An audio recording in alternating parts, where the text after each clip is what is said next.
Hello friends, આજે હું પાલક ડુંગળીના ક્રિસ્પી ભજીયા બનાવવાની છું. એર ફ્રાય અને ફ્રાય કરીને, તો વિડીયો પૂરો જોજો.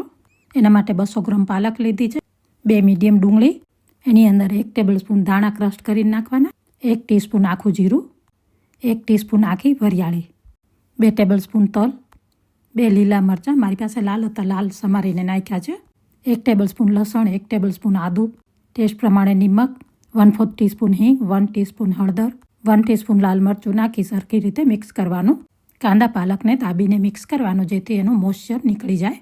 ત્યારબાદ 1 કપ ચણાનો લોટ, અડધો કપ ચોખાનો લોટ બંને નાખી અને સરખી રીતે મિક્સ કરવાનું.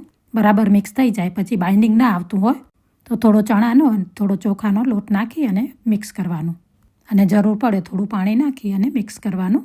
મિક્સચર આવું થવું જોઈએ. આવી રીતે હાથથી દબાવી અને ભજીયા પાડશો તો સરસ ક્રિસ્પી બનશે. અહીંયા એર ફ્રાયરમાં પહેલાં સ્પ્રે કરી અને ટ્રેમાં ભજીયા મૂકતા જવાનું. આવી રીતે જેટલી જગ્યા હોય એર ફ્રાયર કન્ટેનરમાં એટલા મૂકી દેવાના, આવી રીતે છૂટા છૂટા, અને ઉપર સ્પ્રે કરી દેવાનું પાછું, અને એર ફ્રાયરમાં મૂકી અને એર ફ્રાય કરી દેવાના. બીજી બાજુ તેલ ગરમ કરવા મૂક્યું હતું, ગરમ થઈ ગયું છે, તો તમને ડીપ ફ્રાય કરીને પણ બતાડું. આવી રીતે એક એક છૂટા છૂટા નાખતું જવાનું અને ક્રિસ્પી થાય ત્યાં સુધી તળવાના. હેલ્ધી વર્ઝન ખાવા હોય તો એર ફ્રાયવાળા પર બહુ સરસ થયા છે ભજીયા.